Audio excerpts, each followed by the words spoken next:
Standing in the Savannah rain at midnight, my husband canceled my hotel room to force me home in shame. He told me to sleep in the lobby, unaware I had a secret card and a plan to audit his lies into total ruin. Before I begin, please like and comment to let me know where you're joining from. It means so much. Now, let's listen to my story. I'm sorry, Mrs. Meyer, but your husband called 3 hours ago to cancel the reservation. The clerk at the Marshall House in Savannah looked at me with a mixture of pity and professional detachment that made my skin crawl. I had just spent 6 hours driving from Atlanta, my mind buzzing with the complex compliance regulations I was set to present to 300 industry leaders the next morning. My suit was pressed, my notes were perfect, and my soul was exhausted. I stood there, the humid Georgia air clinging to my neck, feeling the world tilt on its axis as the historic lobby's chandelier blurred into a dizzying swirl of crystal. I didn't reach for my phone to call Julian right away. I already knew what I would find. I belonged to a generation of women who learned to read the weather before the storm hit, and Julian had been darkening the horizon for months. Pulling my phone from my purse, the screen glowed with a notification that felt like a physical blow to the solar plexus. Julian's message was a masterclass in domestic terrorism disguised as guidance. "You've been acting like you're the CEO of this family lately, Elena," it read, the words searing themselves into my retinas. "I think you need a reality check on who actually provides for this house and who makes the final decisions. Since you want to play independent career woman in Savannah and ignore your responsibilities at home, you can figure out where to sleep on your own. Maybe a night on the lobby couch will remind you to be grateful for the roof I put over your head every other night of the year. Come home when you're ready to apologize for your attitude." I stared at the screen until the letters danced. For 30 years, I had been the silent, efficient engine of our lives, managing the budgets, the schedules, the investments, and the emotional labor that kept the Meyer name respectable in our suburban enclave. And here he was, treating me like a disobedient teenager who needed to be grounded. He wasn't just canceling a hotel room. He was trying to cancel my dignity, my career, and my very right to exist outside of his shadow. A younger woman might have screamed, or perhaps crumbled into a heap on the antique rug, sobbing for the world to see. But I was raised by the silent generation, taught that a woman's worth was measured by her capacity to endure without a sound. I thought of my mother, who had lived through the tail end of the Great Depression, teaching me that financial independence was a myth, and that pulling yourself up by your bootstraps often meant doing it while someone was trying to trip you. Julian knew my triggers. He knew that for me, being stranded was more than a logistical nightmare. It was a deep, ancestral fear of being less than. A reminder of the lean years we'd spent building his career, while mine sat on the back burner.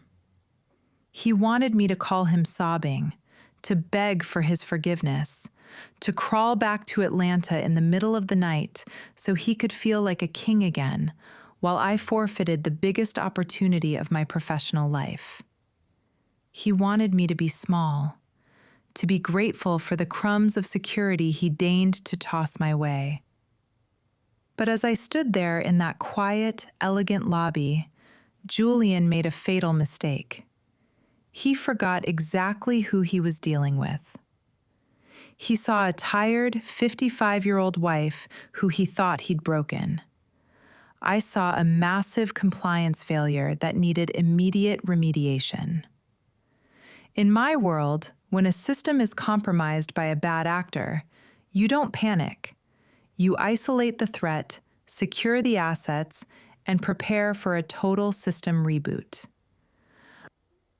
My heart was hammering against my ribs like a trapped bird, but my face remained a mask of professional composure, the silence of the abyss that I used when dealing with corporate fraudsters.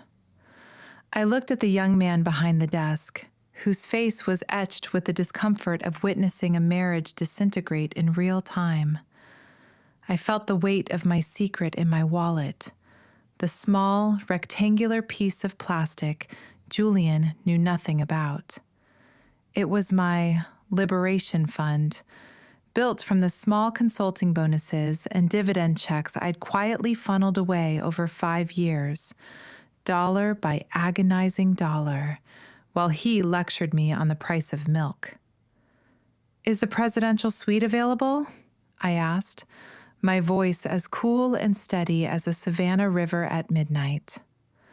The clerk blinked, his jaw dropping just enough to be unprofessional. "Yes, ma'am, it is. But I should inform you it's $1,500 a night, plus tax." I didn't flinch. Julian had spent decades making me feel guilty for buying name-brand orange juice, while he spent thousands on golf memberships we couldn't afford, keeping me in a constant state of financial anxiety. He thought he had me trapped in a cage of artificial scarcity. I pulled out the matte black card, the light catching its sharp, unapologetic edges. "Good," I said, sliding it across the mahogany counter with a crisp click that sounded like a gavel falling in a courtroom. "I'll take it for the next 3 nights. And I'll need a bottle of your best bourbon and a late-night steak sent up immediately. I have a very big day tomorrow, and I plan on being exceptionally comfortable while I prepare to take back what belongs to me." The steak arrived medium rare, exactly as I liked it, served on fine china that whispered of a world Julian had tried to convince me I didn't deserve.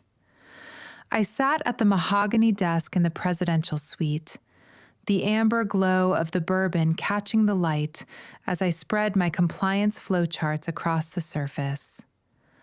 While Julian likely imagined me shivering in the lobby or driving back to Atlanta in a veil of tears, I was dissecting the regulatory frameworks of 3 major financial institutions with the surgical precision he had always mistaken for nagging. There is a specific kind of clarity that comes when you realize the person who swore to protect you is actually the one holding the matches to your life.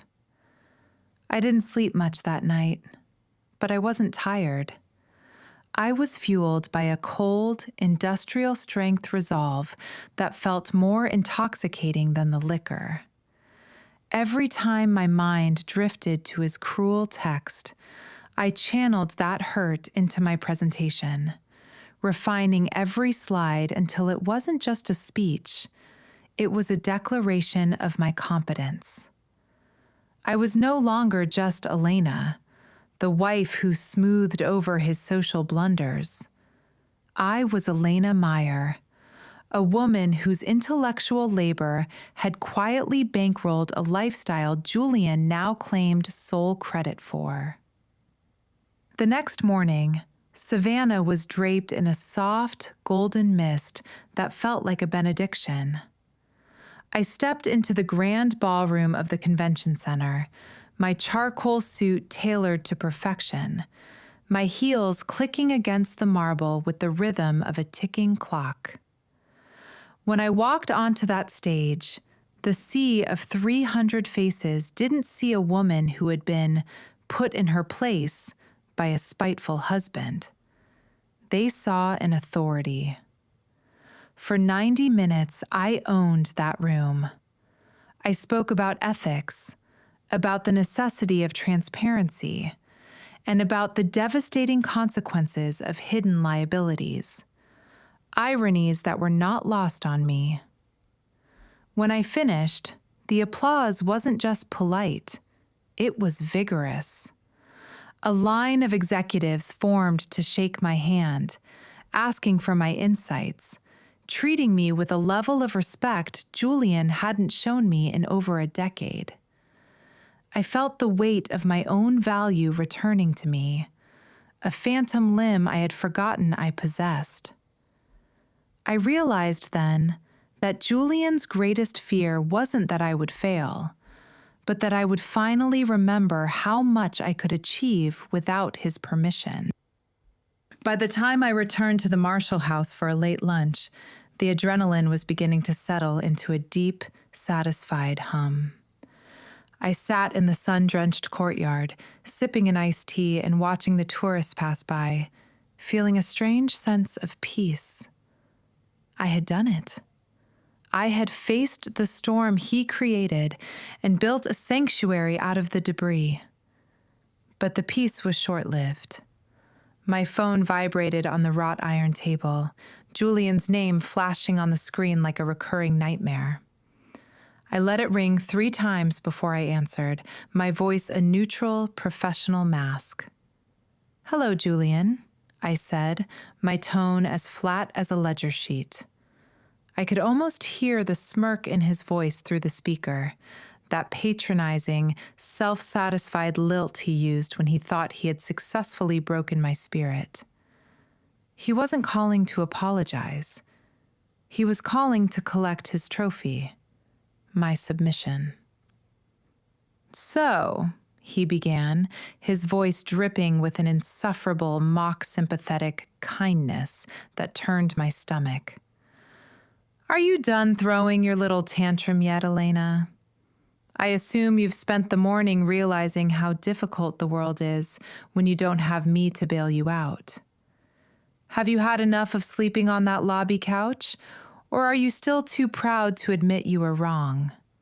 He chuckled, a sound that was meant to be jovial, but felt like a jagged blade.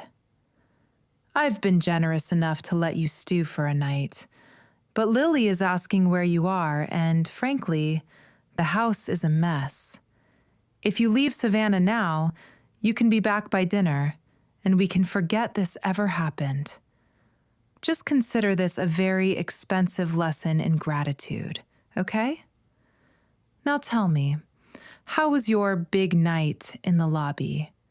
Did you at least get a blanket?" He paused, waiting for the sound of my defeat, waiting for the apology he felt he was owed for the crime of me having a life of my own. I looked up at the Spanish moss swaying in the breeze, thinking of the $1,500 a night suite upstairs and the standing ovation still ringing in my ears. The irony was almost poetic. He truly believed he was the sun my world revolved around, never realizing that he was merely a dark spot I was finally learning to squint past. "The lobby was quite lovely, Julian," I replied, my voice silky and dangerous. "But I found the presidential suite much more conducive to my productivity. My presentation was a resounding success, and I've actually been offered a consulting contract that would make your year-end bonus look like pocket change." There was a sharp, audible intake of breath on the other end of the line. The silence that followed was the most beautiful thing I had heard all day. "I won't be home for dinner," I added, my smile cold and triumphant. "In fact, I think I'm going to stay an extra night. There's a lot of cleaning up I need to do, and it doesn't involve the house."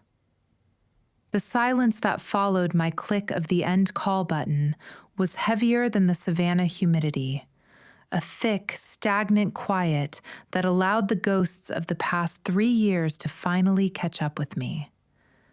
I sat there in the courtyard, the triumph of the presidential suite and the standing ovation from the ballroom, suddenly feeling like a thin veneer over a very old, very deep wound.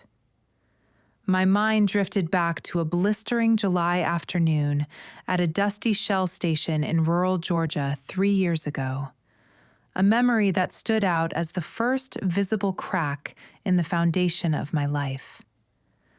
I could still feel the sticky heat of the steering wheel and hear the rhythmic, desperate crying of Lily, then only 7, in the back seat, her face flushed from a broken air conditioner I hadn't been authorized to fix yet. I had swiped our joint debit card to put $40 of gas in the minivan, just enough to get us through the week of soccer practices and grocery runs, and the screen had flashed that soul-crushing word in neon red: declined. I remember the heat of my own blood rising to my face, the prickle of sweat under my arms as the line of cars behind me began to honk, their drivers' faces etched with the impatient judgment of the suburban middle class. I had called Julian, my voice trembling with the kind of primal anxiety that only a mother with a thirsty car and a crying child can know. I expected a solution, perhaps a, "Don't worry, honey, I'll move some funds." Instead, I got a lecture that lasted the entire 20-minute walk to the nearest ATM. "Elena, for God's sake, how many times do I have to explain the concept of a limit to you?" he had hissed into the phone, his voice dripping with the patronizing tone that had become his second language. "You're always just buying essentials, but the math doesn't lie. If you weren't so reckless with the household account, we wouldn't be in this position. You're lucky I'm here to manage the big picture, or we'd be living in a tent." I had stood there on the side of the road, holding Lily's hand, feeling the crushing weight of the American dream turning into a nightmare of my own making, or so he wanted me to believe. I was a compliance professional, a woman who spent 40 hours a week ensuring multi-million-dollar corporations stayed within the lines of the law. Yet I was being treated like a spendthrift child who couldn't be trusted with $40. It was the ultimate irony of our generation. I had spent 30 years pulling myself up by my bootstraps, working through every illness and family crisis to contribute to our joint success, only to find that the boots weren't actually mine to wear. For decades, I had been the matriarch of frugality, clipping coupons and buying generic brands, while Julian talked about investing in our future. I had convinced myself that my sacrifices were the mortar holding our house together. But that day at the gas station, I began to realize the mortar was actually just my own pride being ground into dust. As the sun began to dip behind the historic buildings of Savannah, the memory sharpened into a cold, hard question that I had been too afraid to ask for 1,000 days. Where was the money? We both worked high-paying jobs. We lived in a modest suburb. We didn't take lavish vacations. Yet every month was a frantic dance of not quite enough, a perpetual state of financial gaslighting, where Julian made me feel like every gallon of milk was a luxury we couldn't afford. I started thinking about the red flags I had conveniently labeled as work stress or midlife eccentricities. The new golf clubs that appeared in the garage, which he claimed were gifts from clients. The mandatory weekend retreats with his brother Chad, where they supposedly brainstormed business ventures that never materialized. The way he would snatch the mail from the box before I could see the bank statements, always offering to take that chore off my plate, with a smile that never reached his eyes. The woman sitting in the Savannah courtyard was no longer the humiliated mother at the Shell station. I was a woman who had just realized that for 25 years, I had been auditing everyone's books but my own. Julian's arrogance on the phone earlier wasn't just personality. It was a defensive maneuver, a loud noise designed to keep me from looking into the quiet corners of our accounts. He had spent years conditioning me to believe that we were one frivolous purchase away from ruin, all while he lived a life behind a curtain I had been too polite to pull back. A cold, analytical chill settled over me. The same feeling I got when I found a missing zero in a corporate ledger. My husband had spent a night trying to make me feel small in a hotel lobby. But all he had really done was give me the quiet I needed to finally start doing the math. As I looked down at my phone, I didn't see a device for communication. I saw a portal into the truth he had been hiding. "Where did the money go, Julian?" I whispered to the empty courtyard, the words tasting like copper. "Because I have a feeling I'm about to find the receipts you didn't want me to see." Returning to Atlanta felt like stepping back into a cage that had grown too small for the woman I had become in Savannah. The transition was jarring, a descent from the airy, empowered heights of my professional success back into the suffocating atmosphere of a traditional Sunday dinner, a ritual that had long since lost its flavor and become a theater of psychological penance. My mother-in-law, Beatrice, sat at the head of our mahogany table like a relic of an era that demanded women be seen only in the service of others. The room smelled of rosemary pot roast and the heavy, cloying scent of her perfume, a fragrance that always seemed to signal an impending interrogation.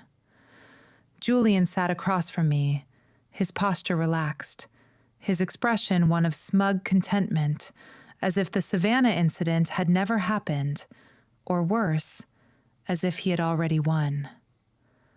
I remained in the silence of the abyss, serving the potatoes and nodding at the right intervals, playing the part of the dutiful wife while my mind continued the audit I had started in the Georgia courtyard. Beatrice didn't wait for the first bite to begin her assault.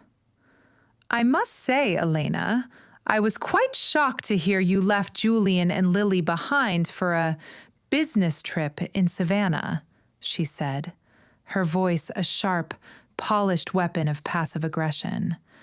She adjusted her pearls, her eyes scanning me for signs of the guilt she believed I should be feeling. "In my day, a woman understood that her primary career was the sanctity of her home. To leave your husband to fend for himself while you chase accolades, it seems a bit self-indulgent, don't you think?" Poor Julian looked absolutely exhausted trying to manage the house without you. I felt the familiar sting of her judgment, the way she mirrored Julian's belief that my work was merely a hobby that occasionally inconvenienced the real business of the family. Julian didn't defend me. Instead, he leaned back, swirling his red wine with a slow, rhythmic motion that suggested he was savoring the spectacle of my public shaming. "Mother has a point, Elena," he added, his voice dripping with that patronizing kindness I had come to loathe. "It's hard for her to understand why you'd prioritize a hotel room over your family's needs." The hypocrisy was so thick I could nearly taste it. Here they were, lecturing me on responsibility and sacrifice, while I was the one who had spent decades meticulously managing every cent to ensure Julian could maintain the appearance of the successful provider. I looked at Julian, observing the way he carefully kept his phone face down on the table, a habit I had previously dismissed as professional discretion, but now recognized as the hallmark of a man with secrets. Every time it vibrated, his hand would twitch, a subtle tell that my compliance-trained eyes caught with surgical precision. I realized then that I wasn't just sitting at a dinner table.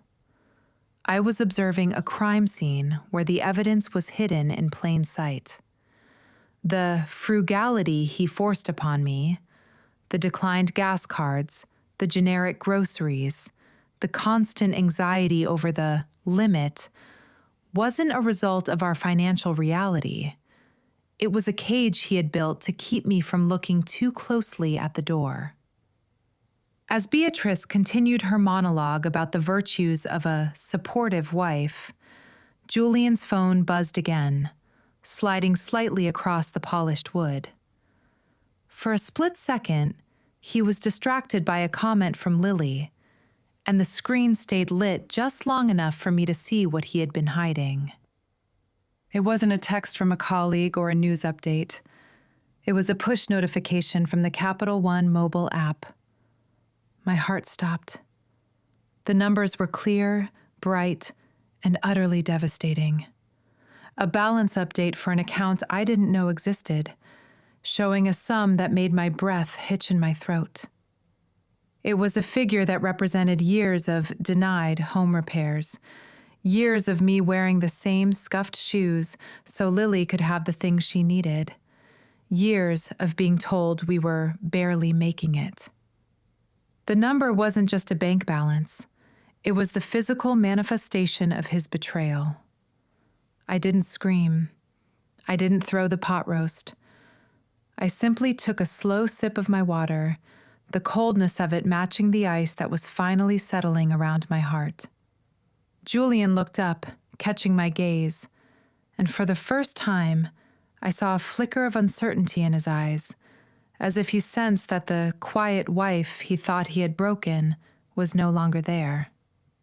I offered him a thin, enigmatic smile, the kind of smile a predator gives right before the trap is sprung. "You're right, Beatrice," I said, my voice as smooth as silk. "A woman should always know exactly where her family stands, and I think it's high time I took a much closer look at our foundations." I wasn't just Elena Meyer, the wife who smoothed over his social blunders anymore. I was the auditor who had finally found the missing zero. The dinner continued, the chatter rising around me, but I was already miles away, calculating the cost of my freedom and the price Julian was about to pay for his arrogance. The house was silent, save for the rhythmic, arrogant snoring coming from the master bedroom, a sound that usually signaled security, but now felt like the low hum of a ticking bomb. I sat in my small home office, the glow of the dual monitors illuminating a face that Julian wouldn't have recognized. The wife was gone, replaced by the senior compliance officer who had spent 20 years hunting for financial discrepancies in Fortune 500 companies. I had spent decades auditing everyone's books but my own, blinded by a misplaced sense of American dream loyalty that suggested a husband's word was as good as a bank guarantee. But the $45,000 notification I'd glimpsed at dinner had shattered that glass ceiling of naivety. Using my credentials to access our joint IRS transcripts and the digital archives of our shared accounts, I began a forensic deep dive into the last 5 years of our lives, my fingers moving across the keyboard with a lethal, practiced grace. It didn't take long for the pattern to emerge, a classic shell game of domestic proportions. For 3 years, Julian had come home with stories of budget freezes and corporate restructuring, claiming his annual performance bonuses had been slashed to zero. I remembered the night he sat at this very desk, looking me in the eye with a mask of weary sincerity, telling me we had to tighten our belts and cancel our 10th anniversary trip because the company was struggling. I had believed him. I had felt guilty for even asking. But as I cross-referenced his W-2s with the internal transfer logs of a hidden account at a credit union 3 towns over, the truth screamed from the screen in cold digital ink. The bonuses hadn't disappeared, they had simply changed zip codes.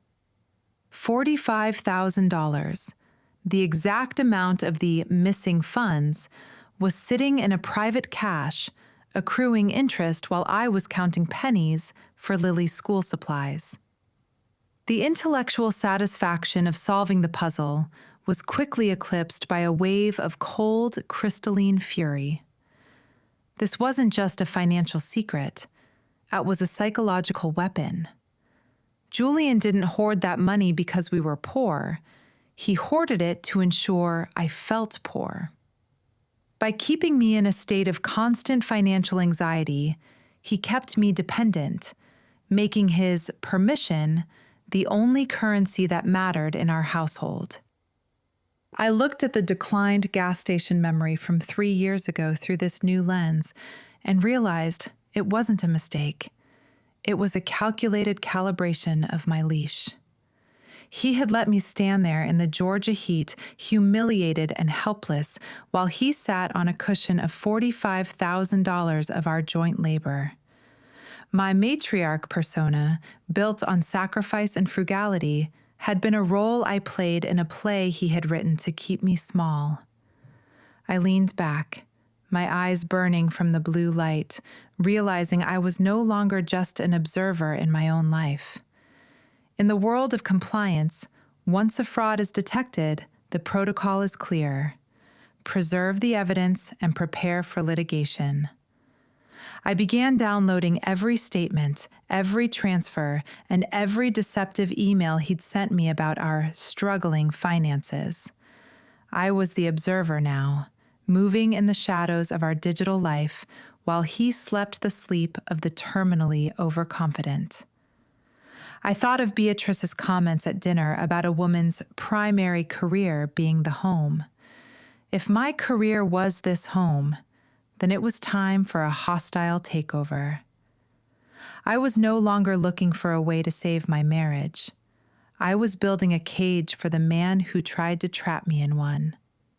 Just as I was about to close the final tab, a hidden folder in our shared cloud drive caught my eye.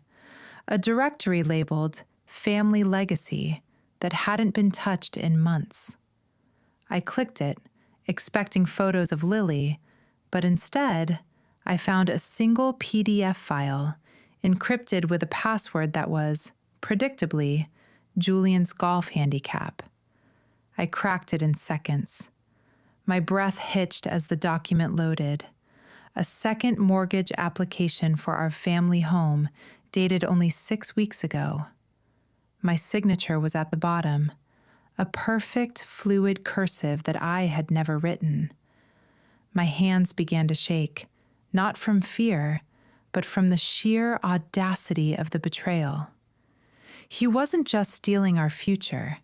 He was gambling away the roof over our daughter's head to fund a legacy I had no part in. The audit was no longer a search for missing cash. It was a race to save our lives from a man who was willing to forge my identity to fuel his own vanity. The sun hadn't even crested the Atlanta skyline when I pulled my car into the parking deck of a glass and steel monolith in Buckhead. I hadn't slept. The blue light of the monitors from my midnight audit was still burned into my retinas, but the exhaustion was overridden by a cold, vibrating adrenaline. I was here to see Clara Ostrovsky. In the legal circles of Georgia, Clara was known as the Steel Magnolia, or, more accurately among the men who had tried to cross her, the chain link fence. She didn't just win cases. She dismantled opponents with a surgical precision that left them wondering where their dignity had gone.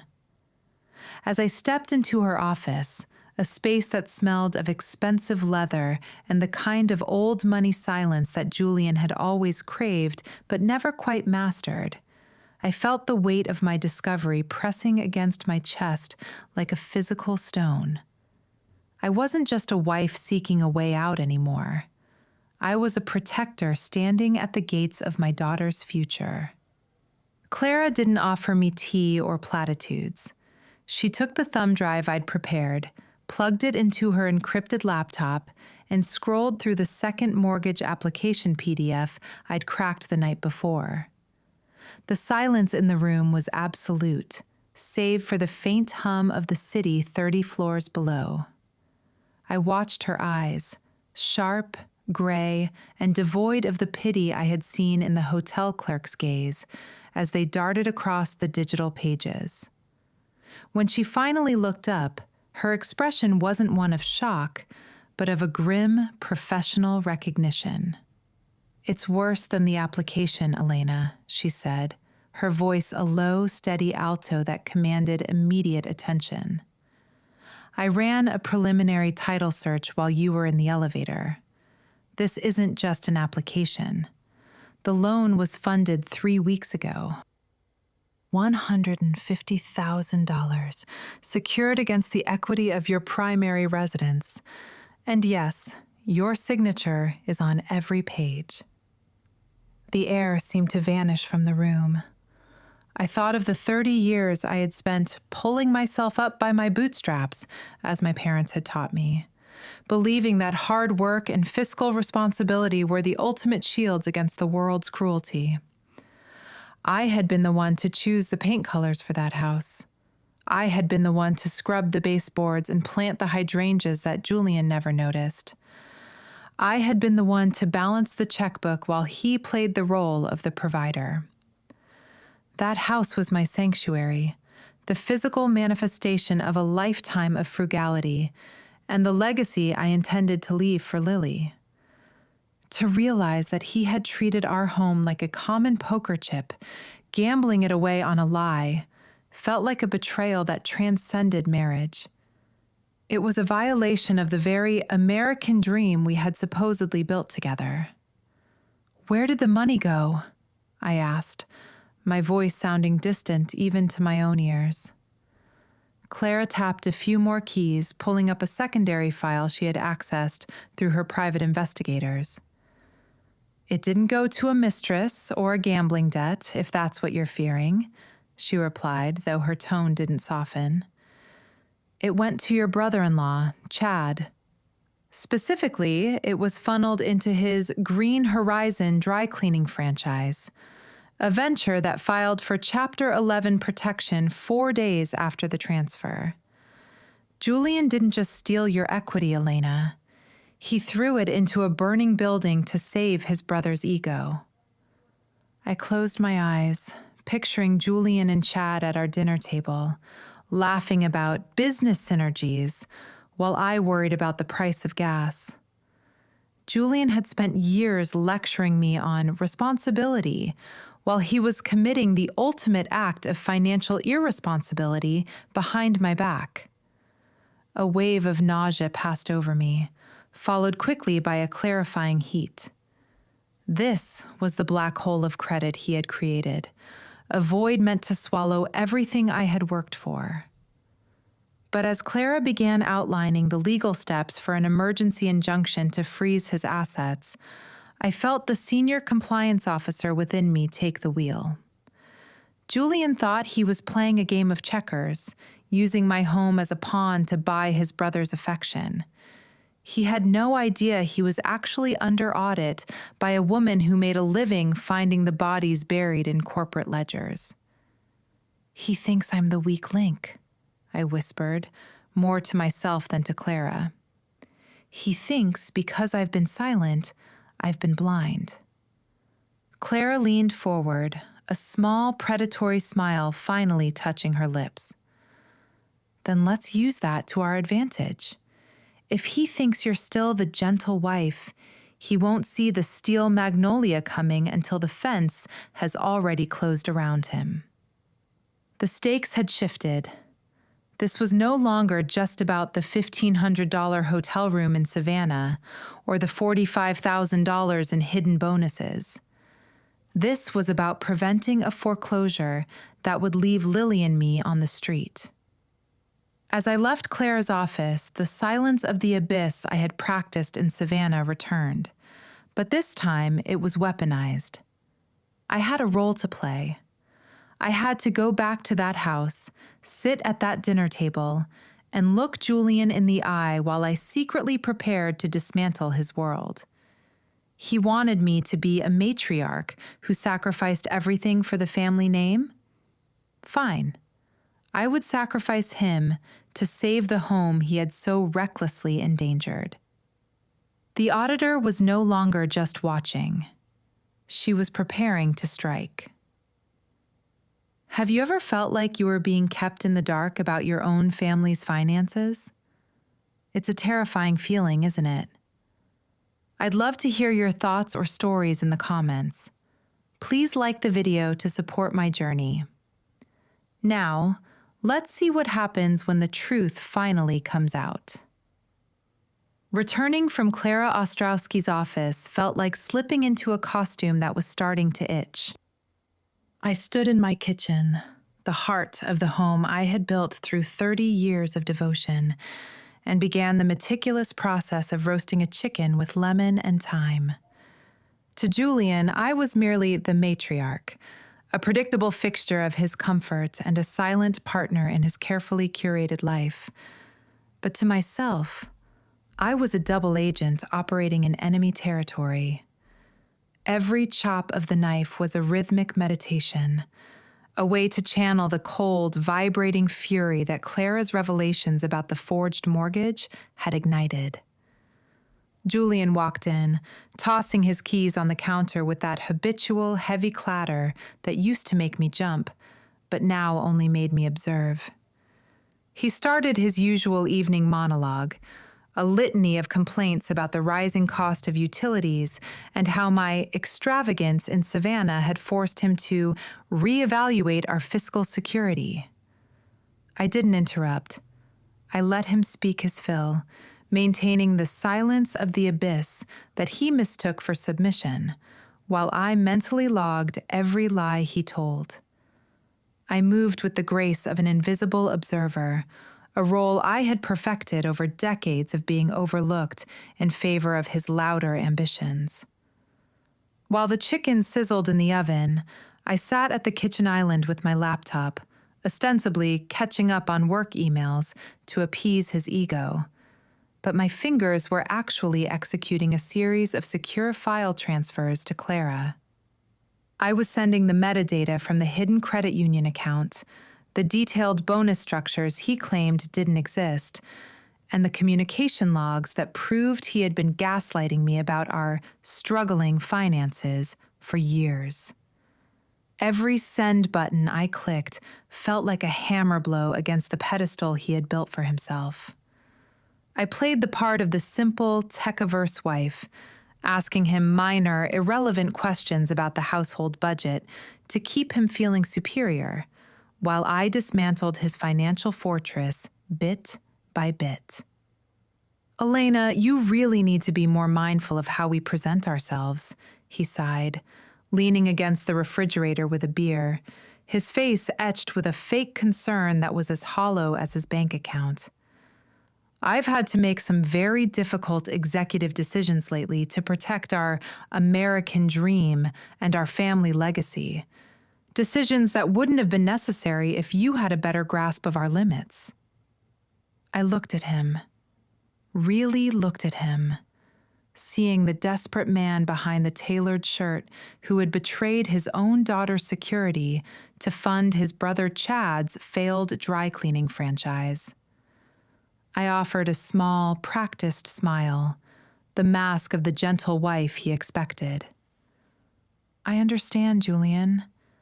I just want what's best for Lily," I said, the irony of the statement tasting like copper in my mouth.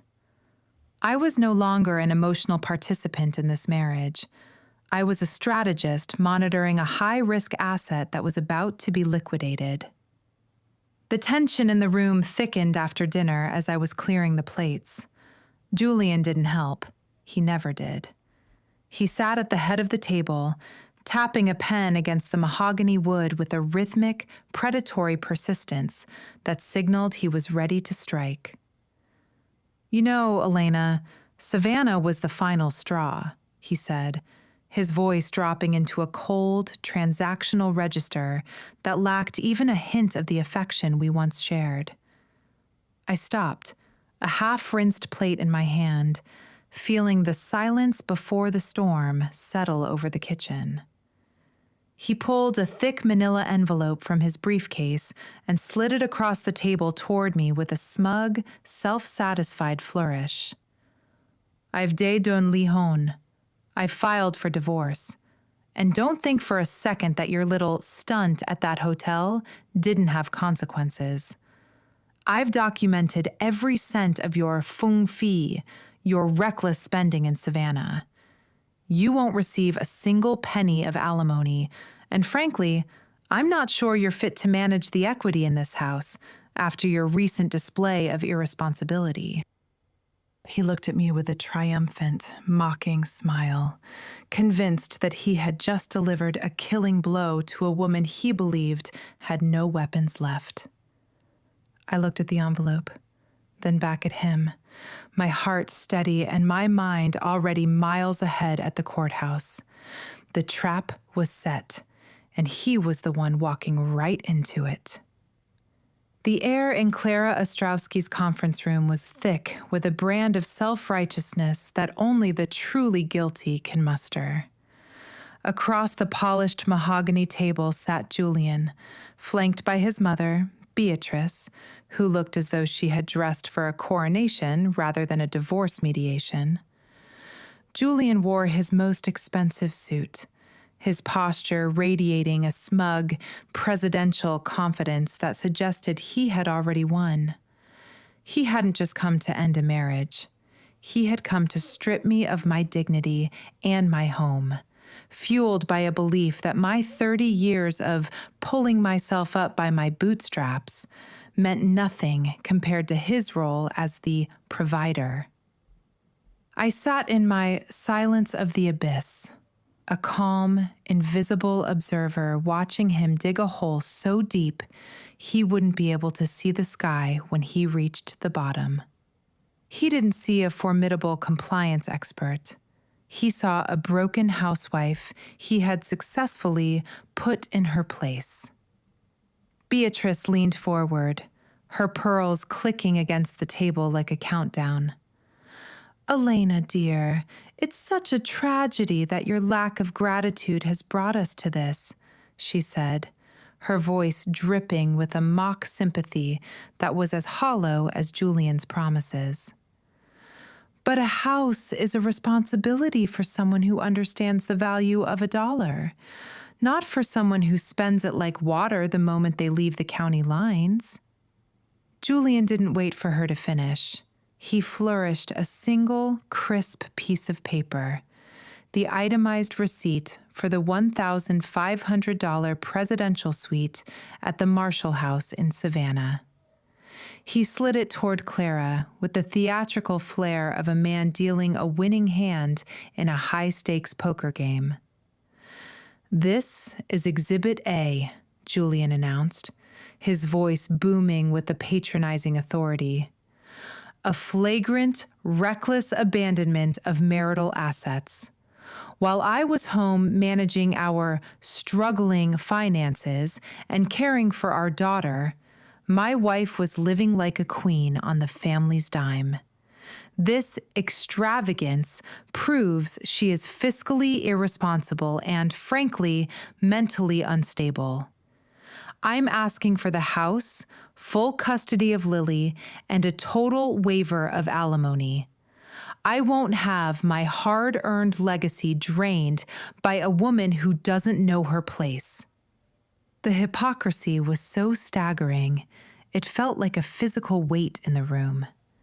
He was a man who had forged my signature to gamble away our home's equity, yet he was clutching a $1,500 hotel bill as if it were the ultimate proof of my moral decay. He truly believed that his years of financial gaslighting, the declined gas cards, the generic groceries, the budget freezes, had earned him the right to act as my judge and jury. He looked at me, expecting tears or a desperate plea for mercy. He wanted me to be the naive wife who would beg for a crumb of the American dream we had supposedly built together. I didn't blink. I didn't even look at the receipt. I simply looked at Clara, who was wearing a thin, predatory smile that made Julian's steel magnolia description seem almost too gentle. Clara picked up the Savannah receipt with 2 fingers, as if it were a curious but insignificant specimen. "It's a lovely hotel, Julian," she said, her voice as smooth and cold as a scalpel. "And I agree.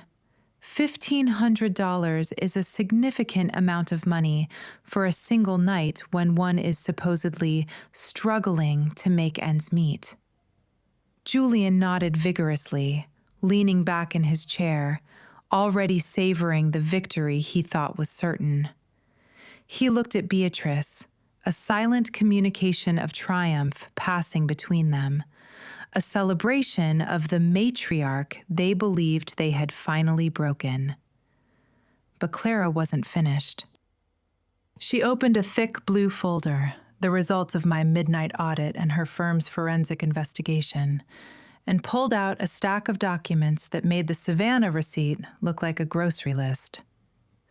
"Since we are so concerned with fiscally irresponsible behavior and the waste of marital assets," Clara continued, her tone shifting into the sharp, rhythmic cadence of a courtroom prosecutor, "I think we should move past the hotel bill and talk about something much more substantial." She fanned out a series of bank statements from a hidden credit union account Julian had kept in his brother Chad's zip code. Julian's smirk didn't disappear immediately. It froze, his face turning a mottled shade of red as he recognized the logos on the top of the pages. "Let's talk about the $45,000 in performance bonuses you told your wife were canceled over the last 3 years, Julian," Clara said, her voice rising just enough to command the entire room. "The $45,000 that sat in the dark while your wife was denied $40 for gas to take your daughter to school." The silence that followed was absolute. The kind of silence that happens right after the floor falls out from under a man who thought he was standing on a mountain. Julian's face, which had been a triumphant crimson moments ago, drained of color until he resembled a man who had just seen his own ghost. The $45,000 wasn't just a secret. It was the structural integrity of his entire facade, and Clara Ostrovsky had just pulled the foundation out from under him. He tried to stammer something about investment strategies and protecting our future, but his voice lacked the booming, patronizing authority that had defined our marriage. Beatrice sat frozen, her pearls suddenly looking like a noose as she watched her son crumble. Clara didn't give him room to breathe. She was a steel magnolia in full bloom, moving from the hidden bonuses to the $50,000 wire transfer he'd made to his brother Chad the moment he realized I had hired a lawyer. "It's called fraudulent conveyance, Julian," Clara said, her voice dropping into that whisper of truth that carries more weight than any shout. "You tried to empty the vault before the auditors arrived, but you forgot that your wife is the auditor." The room felt smaller, the air thick with the scent of Julian's fading arrogance and the sharp, metallic tang of cold, hard justice. He leaned forward, his hands shaking as he reached for the bank statements, his president mask shattered beyond repair. "Elena, listen to me," he started, his voice cracking with a desperation that was almost pathetic. "I did it for us. Chad was in trouble, and I thought I could flip that investment to save the house. I was trying to build a legacy." I didn't speak. I just watched him with the silence of the abyss, letting his lies hang in the air like smoke. I thought about the 3 years of tightening our belts and the night he left me at the Marshall House to teach me a lesson. His idea of a legacy was a house built on my stolen labor and my daughter's security. But Clara was saving the weapon of mass destruction for last. She pulled a high-resolution scan of the second mortgage application and slid it across the table with a slow, deliberate motion that felt like a guillotine blade dropping. "Let's talk about this signature, Julian," she said, pointing to the elegant, cursive Elena Meyer at the bottom of the $150,000 loan document. "Our handwriting expert has already completed a preliminary analysis. This isn't just a bad investment. This is forgery. This is identity theft. This is a felony." Julian's eyes went wide, and for the first time in 25 years, I saw true, unadulterated fear in them. He looked at me, hoping to find the gentle wife who would bail him out one last time. Instead, he found the woman from Savannah who had slept in the presidential suite and realized she was worth more than his permission. "I was only trying to protect the American dream, Elena," he whispered, a tear of self-pity rolling down his cheek. I leaned forward then, breaking my silence for the first time in the mediation. My voice was low, sharp, and entirely devoid of the warmth he had spent decades exploiting. "The American dream is built on hard work and honesty, Julian," I said, every word a cold, calculated strike. "You built yours on forgery and gaslighting. You didn't protect our home. You treated it like a casino chip." I looked at Clara, who gave a sharp nod. "We have a court order signed an hour ago," Clara announced, looking Julian directly in the eye. "All your personal and business accounts are frozen. The house is under an emergency stay of foreclosure, and the district attorney has been notified of the document tampering. You aren't leaving this room with the keys to anything, Julian. Not the house, not the car, and certainly not Elena's future." The aftermath was a symphony of falling idols. Beatrice began to wail about the family name, while Julian sank back into his chair, a hollowed-out version of the man who had walked in 3 hours earlier. He had come to strip me of everything, to force me to crawl back in gratitude for the crumbs he deigned to share. Instead, he was the one looking at a future of legal battles and financial ruin. I stood up, smoothing my suit with a calm, practiced motion, feeling the intellectual satisfaction of a perfectly executed audit.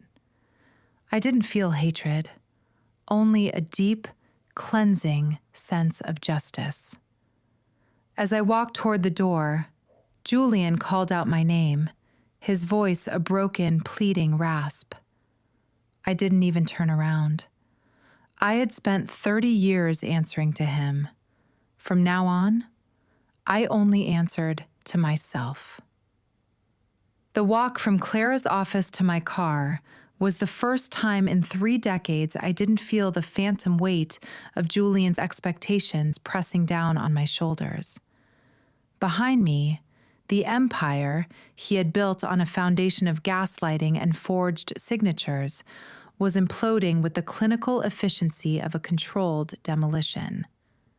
By the time I reached our suburban driveway, the digital ink on the emergency injunctions was already dry, and the system was finally correcting itself. Julian's presidential lifestyle, the golf club memberships, the secret accounts, the facade of the benevolent provider, was being dismantled by the very compliance protocols he had spent years mocking me for managing. He had treated our marriage like a shell company, hiding his liabilities and inflating his assets, but he had forgotten the golden rule of any audit. Eventually, someone checks the math. I stood in the foyer of the house I had spent half my life maintaining, and for the first time, I didn't see a sanctuary. I saw a series of line items that had finally been balanced. The phone calls started almost immediately, a frantic symphony of desperation that I met with the silence of the abyss. Beatrice, whose voice had been a sharp weapon of judgment at dinner just days ago, was now a trembling rasp of disbelief. "Elena, you can't be serious about the criminal charges," she pleaded, her voice cracking over the speaker in a way that betrayed her carefully curated poise. "Think of the family name. Think of what people at the club will say. Julian was just trying to help Chad. He made a mistake. Surely we can handle this quietly between us." I listened to her for a moment, not with anger, but with a profound, weary sense of pity, humanizing the enemy only to realize how small their world truly was. She was a woman of a generation that believed a husband's crimes were a wife's burden to hide, a philosophy that had kept her trapped in her own gilded cage for 50 years. "Beatrice," I said, my voice as steady as a mountain stream. "The family name was tarnished the moment Julian signed my name to a lie. Please, let my lawyer do her work. I have nothing left to say to you." I hung up, feeling a strange lightness, a rebirth that didn't require an apology from those who were incapable of giving one. Julian didn't come home that night, or the next. He couldn't.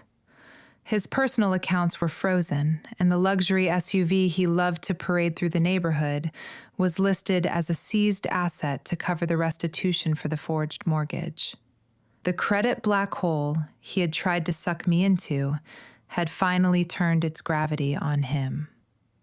He was forced to move into Chad's cramped guest room, the very brother whose failed dry cleaning legacy had cost us our security. It was a poetic, if somewhat pathetic, symmetry. I spent the weekend in a state of tranquility, walking through the rooms of the house and deciding what was truly mine and what was merely a prop in his play. I didn't feel the need to scream or break things. The collapse of his fake empire was loud enough on its own. Every drawer I emptied and every box I taped shut felt like a layer of Julian's control being peeled away from my skin, revealing the woman I had been before I started living for his permission. The house, ironically, was saved by the very man who had nearly lost it. As part of the settlement Clara hammered out, Julian was forced to liquidate his hidden $45,000 bonus account and his share of the golf club equity to pay off the fraudulent second mortgage immediately. He had spent years telling me we were barely making it to keep me from asking questions, but in the end, his own greed provided the exact amount needed to secure Lily's roof. I watched the bank notification confirm the payoff, a digital secret weapon that had finally hit its mark. I didn't feel like I had won a war. I felt like I had finally finished a grueling 30-year audit and found that I was the only asset with any real value left in the ledger. The home was no longer a cage of artificial scarcity. It was a debt-free foundation for a future he would no longer inhabit. As I stood in the center of the living room, surrounded by cardboard boxes, the silence of the house felt different. It was no longer the heavy, oppressive silence of secrets, but the clean, empty silence of a new beginning. I looked at the portrait of us over the fireplace, the one taken 5 years ago where Julian was smiling at the camera while I was looking slightly off to the side. I realized then that I had been looking for the exit even then. I just hadn't known I already had the key in my pocket. I took the portrait down, not with hatred, but with a sense of closure. Julian was a man who had been so terrified of being small that he had tried to make me invisible to feel big. I left the frame on the floor. As I closed the door and turned the lock for the last time, I didn't look back at the fake empire I was leaving behind. I was moving toward a life where my signature would only ever be used by me and for me, under a sun that didn't require his shadow to shine. 6 months have passed since I turned the key on the life Julian tried to trap me in. And today, the morning light in my new apartment filters through the floor-to-ceiling windows with a clarity I haven't known in decades. We are no longer in the sprawling suburban house that felt like a museum of my sacrifices. Instead, Lily and I have found our sanctuary in a bright, modern space in the heart of the city, where the air smells of fresh coffee and the quiet is no longer heavy with secrets. Savannah, once the setting of my deepest betrayal, has become the cornerstone of my rebirth.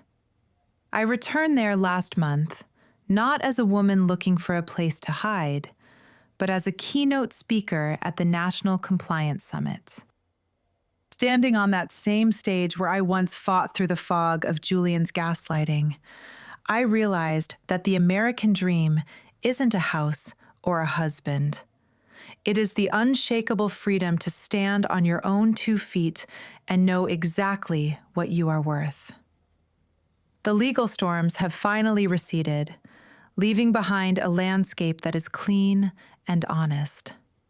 Julian is a shadow now, a man I think of with a distant, quiet pity rather than the sharp edges of hatred. According to the last report from Clara, he is still living in his brother Chad's spare room, navigating a world where his credit is a desert and his presidential arrogance has no audience. He reached out once, a stumbling email filled with the same old justifications, but I didn't even finish reading it. I simply forwarded it to my legal team and went back to my book. I no longer need to audit his lies, because he no longer has any power over my truth. Seeing him for what he is, a man so terrified of his own inadequacy that he tried to steal my light, was the final piece of healing I needed to move forward without looking back.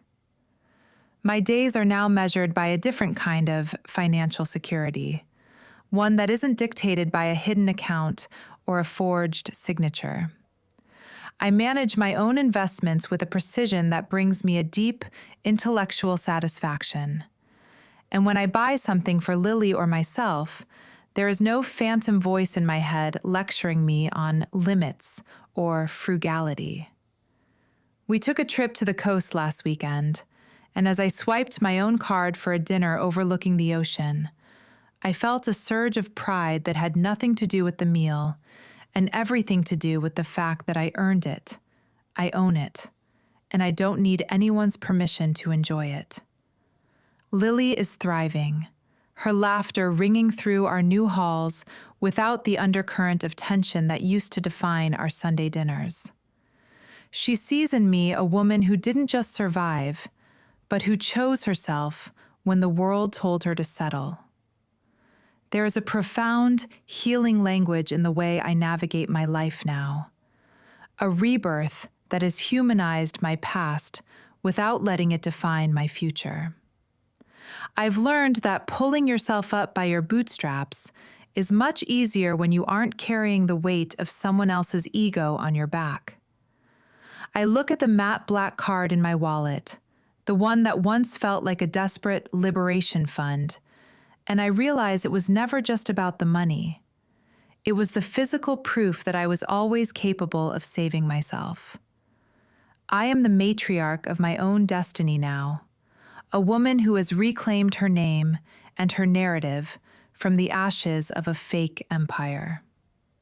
The silence of the abyss has been replaced by the steady, confident hum of a life in perfect compliance with my own soul. As I sit at my desk this morning, preparing to sign the final papers for my own consulting firm, I stop to look at the reflection in the window. The woman looking back at me has lines around her eyes from 30 years of enduring, but she also has a spark in them that Julian could never extinguish. Savannah was the night the lights went out, but it was also the dawn that forced me to see the world as it truly was. I pick up my pen, feeling the weight of the ink and the gravity of the moment. I don't hesitate, and I don't look for approval from a man in the shadows. With a steady hand and a heart that is finally at peace, I trace the letters of my name across the parchment. I am no longer a line item in someone else's ledger. I am the author of my own success. I smile at my reflection, knowing that for the first time in my life, I am exactly where I am supposed to be. This time, I am the one who signs my name to my life. Looking back, I realize that financial control is often the first shadow of a deeper betrayal. To every woman listening, never let anyone make you feel small for wanting to understand your own numbers. Knowledge isn't just power, it's the roof over your head and the peace in your heart. You are worth more than the allowance someone else decides for you. How did this story make you feel? Have you ever had to find the strength to stand up for your own worth? I'd love to read your reflections and lessons in the comments below. If Elena's journey touched your heart, please share this story, give it a like, and subscribe for more stories of resilience. Thank you for listening, and remember, your voice matters.